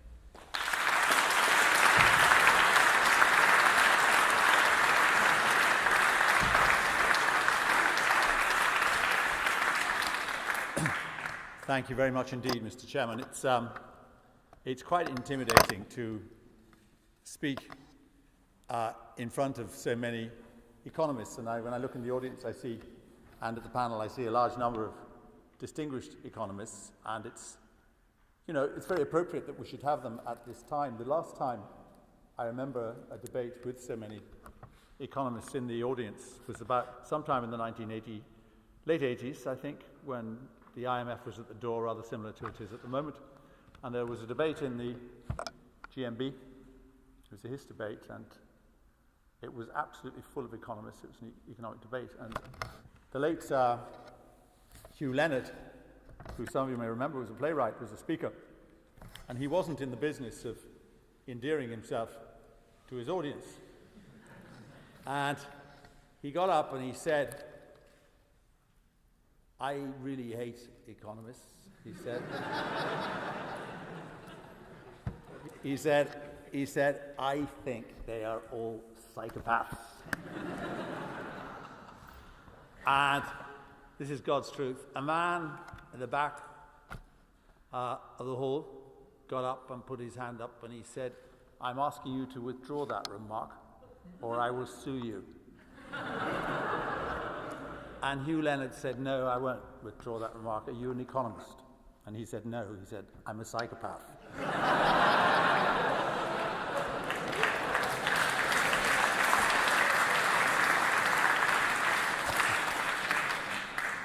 That is not said with any disrespect to our guests this evening, or indeed to the extraordinarily good speech which the auditor gave, which I congratulate him on. I think it was a magnificent and highly responsible, visionary speech, and I have rarely heard, and I don't want to say patronising, I have rarely heard such a visionary speech from an undergraduate in this particular hall for many, many years. It's something which I remember for a long time. This is a meeting I remember for a long time, and I'm not going to keep you for a long time either. But let me say this. It does strike me that some of the things he said today have a message for us here. Not so much in the third world area, in the development world area that he spoke about. Because I'm not sure, if we're honest about it, that our performance in giving ODA is as honourable or as wonderful or as generous as we actually make out. We're generous, I think, on an individual level, but not particularly generous on a governmental level. At the moment, we've got real problems, involve cutbacks, and it's, of course, very easy in that situation to cut back on our global obligations. Where I think we have an interesting tale to tell is in our attitude and our relationship in the present crisis in which we find ourselves, with the kind of global disciplines which we haven't been able really to comply with. And I'm talking about very much the economic crisis. You know, Joan Burton and I would frequently meet the same people in Leinster House who say the same things. And one of the extraordinary, kind of comforting messages which has come out of the economic crisis in private was the rather self-satisfied message that was coming privately from the government: not to worry, Europe won't let us go bust. That was a kind of mantra that was coming out. It was a mantra of desperation, but it was a mantra where we actually looked to them to rescue us. At the same time, at exactly the same time, we were horrified by the prospect of the International Monetary Fund coming in and actually imposing serious financial disciplines on us. We have a kind of a slightly schizophrenic attitude to the world economy and the disciplines of the world. And we really ought to make up our mind whether we want them or we don't want them. We, of course, want the benefits, but we don't want the disciplines. And at the moment, we're in a kind of lacuna where I think we need the world, in economic terms, much more than the world actually needs us. We're very proud of what we did in the Celtic Tiger years, but we're now facing a situation where it looks as if we went on a kind of solo run where we didn't take any notice of the economic disciplines which would have been required of us by many in the European community and in the wider investment world. You know, I've watched the reaction to the economic crisis in the last 18 months. And there's one word which really bugs me when I hear it, and that's the word Lehman's. It's the most convenient word which has ever come out of this crisis since September the 30th, or it was September the 15th that Lehman's went bust, in 2008. And for months and for years, the government and people on the same message, the Department of Finance, the central bank, the bankers, everybody else, put up their hands, and when there was any pointing of fingers, they said it was all the fault of Lehman's brothers. It happened out there somewhere in the outside world, and that it wasn't Ireland's fault at all. And the uncomfortable question you have to ask is whether really it was our fault or someone else's fault out there. And I would suggest to you, because the evidence is almost compelling at this stage, that as a nation we failed to take seriously any of the disciplines that should have been imposed on us by any awareness of what was going on internationally, and we imposed no disciplines whatsoever on ourselves, virtually none at all. And we're reaping that whirlwind at the moment. We created a special problem for ourselves by running amok regardless of what was happening overseas. That's unfortunately, I think that's unfortunately true. We did it. We proudly said, and it's one of the kind of disconnects of that crisis, that at a time when the subprime mortgage crisis was happening in the United States, everybody here was saying, don't worry, we don't have any of that sort of a problem. We've no subprime problem here at all. We're going to be okay. The reality was that it was nearly all subprime here, and they had a small amount of subprime overseas. We were lending and behaving in a reckless way, which put the Americans, who were the leaders of the subprime mortgage scandal, to shame in the end because of what we were doing. So that is something we've got to have to face up to uncomfortably, and we've got to ask whether global disciplines and the global economy was responsible, or whether we were part of it, or whether we did it on our own. And I'm afraid, to a large extent, we did it on our own. The problem here now is this, and I do think that Brian Lenihan is on the way to solving part of it almost single-handed. We have to take note of what's happening globally and to the global economy. We depend upon them to raise money in the bond markets. We depend upon them for investment here. And that's not very pleasant to say. And we depend upon them also. And I've noted what Joan Button said about multinationals, but I don't think we're in a position to be able to actually knock or play too hardball with the multinationals. We're in a difficult situation. We need those multinationals now more than they actually need us.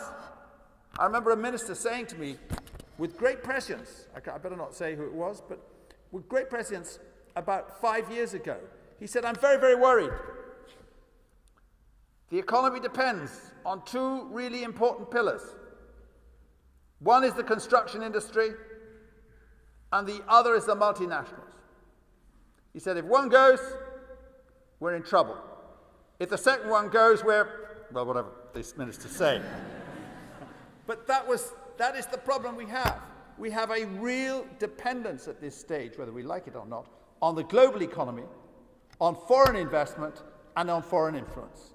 That's a pattern which has developed. Now, I think at least one member of the government, who's very unfortunately not well, has won back the confidence of many of the overseas investors by showing a competence, a willingness, and a backbone which has decoupled us from other international basket cases like Greece and others. I think we may be on the way back in that sense. But we've an awfully long way to go. And I hope that we will look forward in the next few years, whatever government's in power, and I don't care who's in power, quite honestly, it doesn't bother me, but whatever government's in power, and they will take the view that they have to take cognizance and be part of the world economy and the disciplines that imposes on them, regardless of the cost in the short term. I would like to thank you very much for listening and second the motion, second the resolution that the College Historical Society is worthy of support. Thank you very much.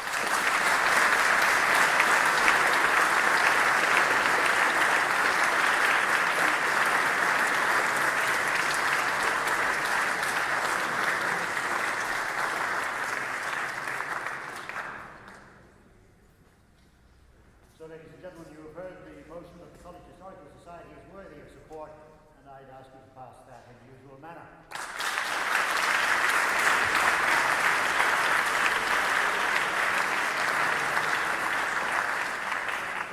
And now, as a special mark of our enormous appreciation and admiration for Dr. Jeffrey Sachs, for all that he has done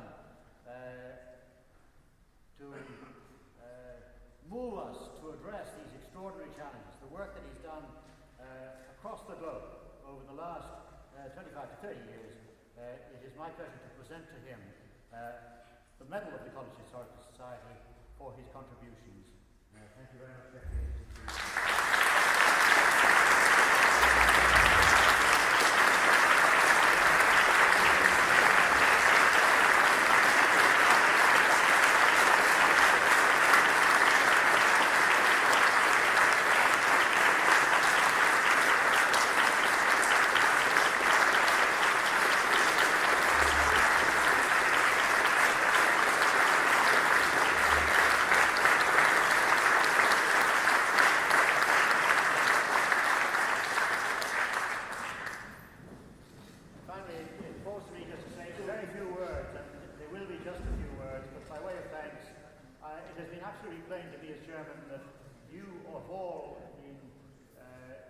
Extraordinarily interested and very appreciative of everything that has been said tonight. And I think we will all of us leave this evening inspired indeed, in particular by Jeffrey Sachs and his call on the next generation to take up these challenges and to, in effect, repair the system that we have caused so much damage. I would just add a few words, if I may. I am fascinated, of course, by the juxtaposition of essentially three things. One, science. I am a scientist. The second, politics, which strangely enough did not enter into a great deal explicitly of the contributions this evening, although implicitly was there. And finally, on ethics.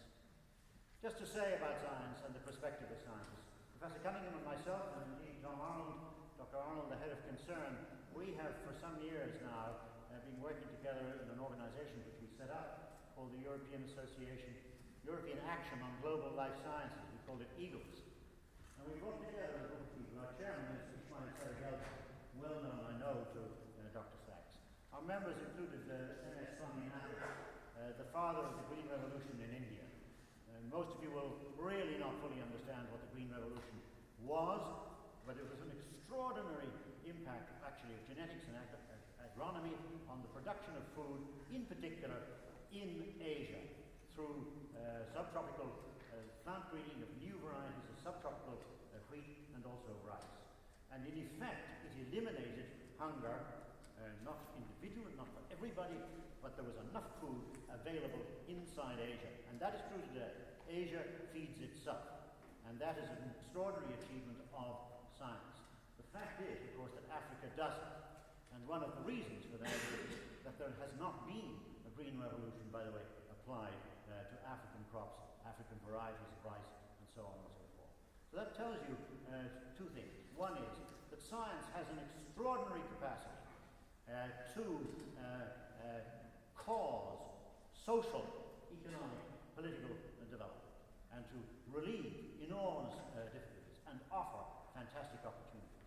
But we need more science, and we need better science, better organized, coordinated internationally to address the enormous problems. I'll mention another two after food production, of course, in Africa. But, for example, we desperately need a vaccine against HIV. Drugs are important. They help. But unless we have a vaccine, this is going to hang over us as a terrible spectre. There is some work being done, a lot of work being done, but simply not enough. We need a vaccine against malaria, as another example. Some work being done, simply not enough. So I'm simply saying to you that science has achieved a great deal, made great contributions, but so much more to be done. And in EAGLES we adopted a principle, we just simply stated this, that the greatest humanitarian challenges to the life sciences worldwide lie in hunger, illness, thirst, and environmental degradation in the developing countries. There are no really huge scientific challenges that matter that much to us by comparison to those, leaving aside, of course, the enormous difficulties of global warming and such like. There are problems, don't misunderstand me, but in a personal sense, nothing matters to us by comparison to the problems which have faced the citizens of Africa, and science can do so much more. And just to turn to politics, it does seem to me that it's politics that has failed more than almost anything else. Our politics have failed. And that's an expression of our collective will. In the democracies of the world, it is our political will which determines ultimately how our governments behave. And so, in a way, meetings of this kind are of enormous importance, because I feel sure that most of us will leave this evening feeling, yes, we know there are these huge problems, and we know we have these responsibilities, and we should indeed pay more attention to them. And no doubt, Deputy Burton and indeed Senator Ross will carry the same message with them as they take part in future political debates. So I wish to end simply by referring to one of the greatest ethical statements that I think has ever been made. And by the way, it is not a poem, but it's actually an essay. And it was written in 1624 by John Donne. And you know part of it, but you probably don't know all of it. And I'd like to finish simply by quoting it, because I find it enormously inspiring, I should say. So no man is an island, entire of itself. Every man is a piece of the continent, a part of the main. The clod be washed away by the sea, Europe is the less, as well as if a promontory, as well as if a manor of thy friends, or of thine own. any man's death